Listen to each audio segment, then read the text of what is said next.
Hello friends, स्वागत है आपका अपना YouTube channel Bihar board class 10th में। तो प्यारे बच्चे, आज के वीडियो बताने वाले जितने भी स्टूडेंट क्लास 10th के और आप लोग हाफ ईयरली एग्जाम देने जा रहे हैं, तो आज के दिन कक्षा 10वीं की अर्धवार्षिक परीक्षा सितंबर का प्यारे बच्चे आप लोगों को हिंदी का आप लोगों को बताने वाले। इस वीडियो में आपको सब्जेक्टिव का आंसर बताएंगे, क्योंकि प्यारे बच्चे इससे पहले हम आपको ऑब्जेक्टिव करवा दिए, उसका वीडियो का लिंक हम डिस्क्रिप्शन में दे देंगे, आप जरूर से आगे देख लीजिएगा। और इस वीडियो पूरा का पूरा हम सब्जेक्टिव का आंसर आपको पूरा का पूरा बताएंगे, साथ में आपको उसका PDF जो है ना डाउनलोड करने के लिए इसी वीडियो में हम आपको सिखाएंगे।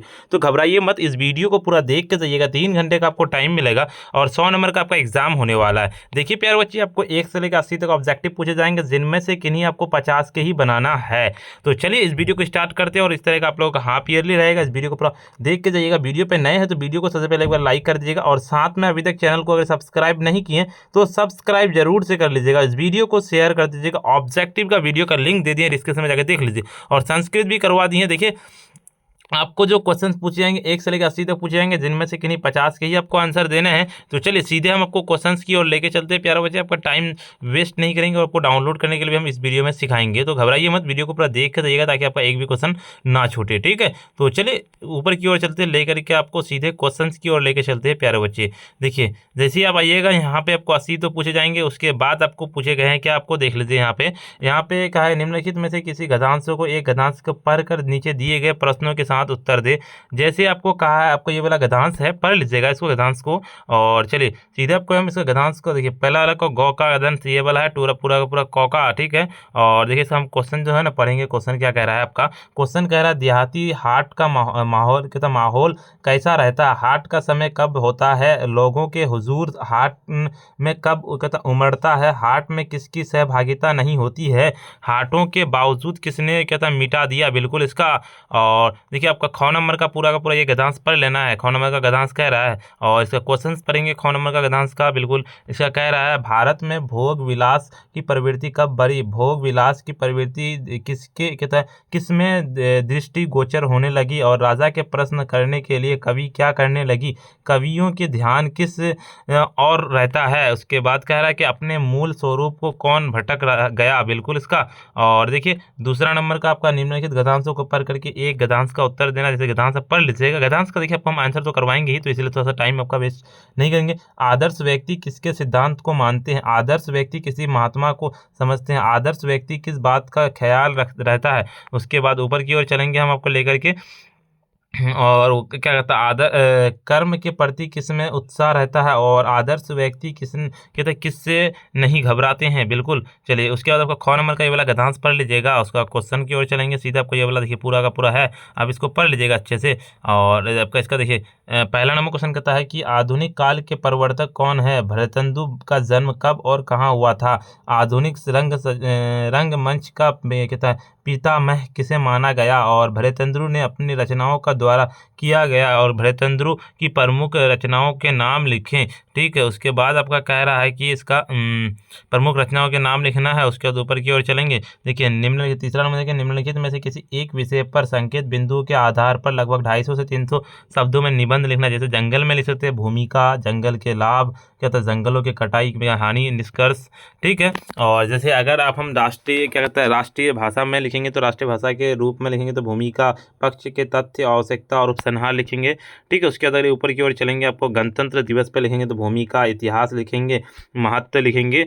और अगर आपका क्या कहता है आपका उपसंहार ख नंबर क्वेश्चन कहता है सत्यवादिता क्या है, भूमिका लिखेंगे, महत्व लिखेंगे, चरित्र निर्माण का आवश्यकता, उपसंहार लिखेंगे। और देखिए अंगो नंबर क्वेश्चन क्या आपका देखिए महात्मा गांधी में जैसे आपका परिचय, सत्य और अहिंसा की पुजारी, योगदान। उसके बाद कहता है उपसंहार लिखेंगे। उसके बाद आपका देखिए चौथा नंबर क्वेश्चन क्या कहता है आपका, चौथा नंबर क्वेश्चन कहता है कि अपने जन्मोत्सव से का आयोजन का वर्णन करते हुए अपने मित्र के पास एक पत्र लिखे। अथवा में आपको पूछा गया लगातार भारत के बढ़ते कदम में देखते हुए दो मित्रों के आपसी संवाद को लिखे, बिल्कुल।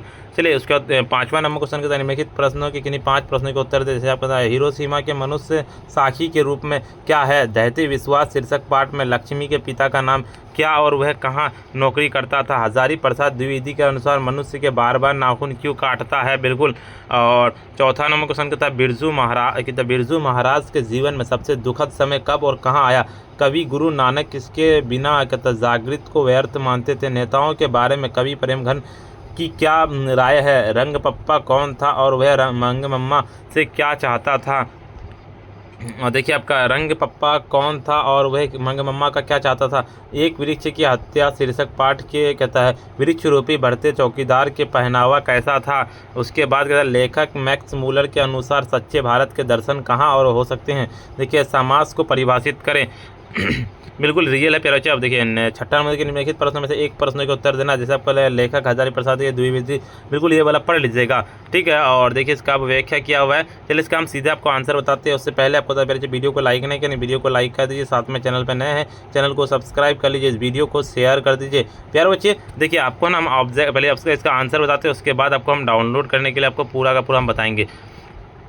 देखिए क्या कह रहा है आपका, देखिए निम्नलिखित गद्यांशों को पढ़ कर उत्तर देना। जैसे किसी मानव के जीवन का आधार कहाँ गया? ये क्वेश्चन था। पानी को मानव जीवन का आधार कहा गया। जल को कौन सा नाम दिया गया? तो जल को अमृत का नाम दिया गया। उसके बाद ये जल का दुरुपयोग किस तरह हो रहा है? लोग बिना सोचे समझे पानी बर्बाद कर रहे हैं। पानी के क्या कहता है बचाने के लिए क्या करना चाहिए? हमें हर ज़रूरत अनुसार पानी को प्रयोग करना चाहिए और व्यर्थ नहीं बहना चाहिए। पाँचवां नंबर की लेखक के संदेश दिया गया कि जल जीवन है, इसीलिए इसका संरक्षण सबकी जिम्मेदारी है। बिल्कुल देखिए दूसरा नंबर का सीधे आप कहेंगे छायावादी कवियों के भाषा को लिखेंगे। उनकी भाषा सांस्कृतिक इष्ट और अल्पक्रांतपूर्ण है। और देखिए आपका छायावाद किसे केंद्र रखकर विकसित हुआ है? छायावाद के मानव भावनाओं और अनुभूतियों की केंद्र रखकर विकसित हुआ है। महादेवी वर्मा को क्या कहा जाता है? उन्हें आधुनिक मीरा कहा जाता है। देखिए छायावाद के प्रमुख चार कवियों के नाम लिखे। जयशंकर प्रसाद, सुमित्रानंद पंत, सूर्यकांत त्रिपाठी निराला और महादेवी वर्मा। देखिए सन 1918 से सन 1937 का समय छायावाद का काल माना जाता है।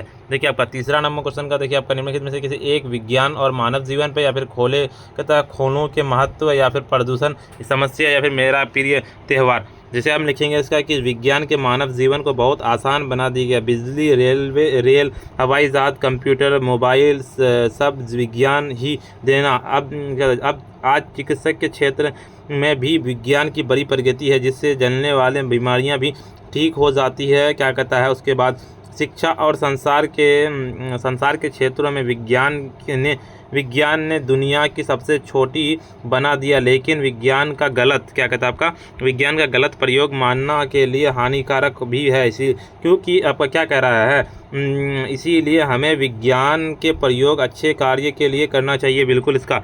और चौथा नंबर का देखिए आपका कह रहा है अपने मित्र के परीक्षा की तैयारी के लिए संबंध में लिखे। सहपाठी के प्रथम समय का महत्व विषय का संवाद लिखे। या फिर प्रिय मित्र सप्रेम नमस्कार, आशा है तुम कुशल हो, परीक्षा नज़दीक है, इसीलिए तुम्हें सलाह देना चाहता हूँ कि रोज़ समय पर पढ़ाई करो और कठिन विषयों पर अधिक ध्यान दो। समय का सही उपयोग करना सफलता की कुंजी है। मुझे विश्वास कि कुछ तुम अच्छे अंक प्राप्त करोगे। ठीक है। उसके बाद आपका पाँचवा नंबर का भरतेंदु हरिश्चंद्र के किस उपाधि के सम्मानित किया गया? तो उन्हें आधुनिक हिंदू के जनक कहा गया। देखिए आपका मैथिली शरण गुप्त के एक प्रसिद्ध कृति का नाम लेके। भारत भड़ती गोदान उपन्यास किसने लिखी? तो मुंशी प्रेमचंद्र ने लिखी थी। देखिए सूरदास किस भक्ति धारा के कवि हैं? कृष्ण भक्ति धारा के। हरिवंश राय बच्चन के आत्मकथा का नाम लिखिए। क्या भूलूं क्या याद करूं? बिल्कुल ठीक है। आपका छठा नंबर क्वेश्चन कहता है आपका ये देखिए क्वेश्चन दिया हुआ था, इसका ये क्वेश्चन हमें इन पंक्तियों के कवि मनुष्य के सतर्कम करने की प्रेरणा देती है। वे कहते हैं कि मनुष्य अपने मन को पवित्र क्या कहता है उसका पवित्र बनाए और जीवन के हमेशा सत्य के मार्ग पर चले। बिल्कुल ठीक है। इतना ही क्वेश्चन था। और वीडियो को लाइक नहीं किया, वीडियो को लाइक कर दीजिए, साथ में अभी तक चैनल को अगर सब्सक्राइब नहीं किया सब्सक्राइब कर लीजिए, इस वीडियो को शेयर कर दीजिए। और देखिए इससे पहले हम आपको ऑब्जेक्टिव बताएं, उसका वीडियो का लिंक हम डिस्क्रिप्शन में दे दीजिए, जरूर जाकर देख लीजिएगा। संस्कृत का ऑब्जेक्टिव सर्जरी बता दीजिए। इसका हम डाउनलोड करने के लिए सिंपली आपको अपने मोबाइल या फोन के गूगल या क्रोम ब्राउजर पर जाना। सिंपली आपको आकर के सर्च करना पड़ेगा sabirclasses.com। जिस तरह से लिख रहे हैं उस तरह से लिख करके सिंपली आपको सर्च कर देना। जैसे ही सर्च कीजिएगा आपके सामने में नया इंटरफेस खुल के आएगा। ऊपर की ओर स्क्रॉल डाउन करते हुए हम चलेंगे और देखिए यहाँ पे क्लास 9th वाले इस सेक्शन पर आगे कर लीजिए। क्लास 10th वाले यहाँ पे क्लास 10th उर्दू हिंदी का है, उर्दू का है, नॉन हिंदी का, नीचे संस्कृत का। जैसे हमें हिंदी का करना है, हिंदी वाले पे क्लिक करेंगे, ऐड आएगा, इसको क्लोज करना है। ऊपर की ओर स्क्रॉल डाउन करते हुए चलेंगे। अगर देखिए यहाँ पे अगर आपको कुछ ओपन वगैरह या फिर कुछ आ रहा है तो आपको इस पर जरूर से क्लिक करके एक बार बैक कर लेना। ठीक है। ताकि आपका अच्छे से नहीं जो है ना काम करना हो जाए। और यहाँ से क्लिक करके आप WhatsApp group, Telegram group, Instagram group और इंस्टा आईडी में सब किसी को ज्वाइन कर लीजिए, आप ज्वाइन हो जाइए, ठीक है। ऊपर की ओर चलेंगे, जैसे आपको आ जाना है। और हिंदी का हम इससे पहले जो बताएं उसका ऑब्जेक्टिव आंसर ना पूरा का पूरा कर दिए 70 तक, 80 तक भी हम कर देंगे, आप घबराइएगा मत, ठीक है। आपको 50 ही जवाब देना ऑब्जेक्टिव का, और देखिए सब्जेक्टिव का हम शॉर्ट आंसर यहाँ पे हम कर देंगे। आप थोड़ी देर बाद आइएगा ना तो आपको मिल जाएगा, लॉन्ग क्वेश्चन आप यहाँ से कर सकते हैं। और ऊपर की ओर चलेंगे, देखिए हिंदी का सब्जेक्टिव डाउनलोड PDF पे क्लिक करके डाउनलोड कर सकते हैं। क्वेश्चन पेपर आपको यहाँ से क्लिक करके टेलीग्राम ग्रुप को ज्वाइन कर लीजिए, व्हाट्सएप ग्रुप को और इंस्टाग्राम आईडी को ज्वाइन कर लीजिए। और साथ में आपको बता दें प्यारे बच्चे कि अगर आपको क्लास 10th के सभी सब्जेक्ट का डाउनलोड करना तो ऊपर करेंगे थोड़ा सा, और यहाँ पे देखिए क्लास 10th ऑल सब्जेक्ट का मिल जाएगा, जाइए और डाउनलोड कर लीजिए। वीडियो को लाइक नहीं किया, वीडियो को लाइक कर दीजिए, साथ में चैनल को सब्सक्राइब कर लीजिए, इस वीडियो को शेयर सभी दोस्तों के साथ जरूर से कर दीजिए। यहाँ पे संस्कृत का भी इस पर क्लिक कर डाउनलोड कर। आज इतना ही, और फिर मिलते हैं हम नेक्स्ट वीडियो में।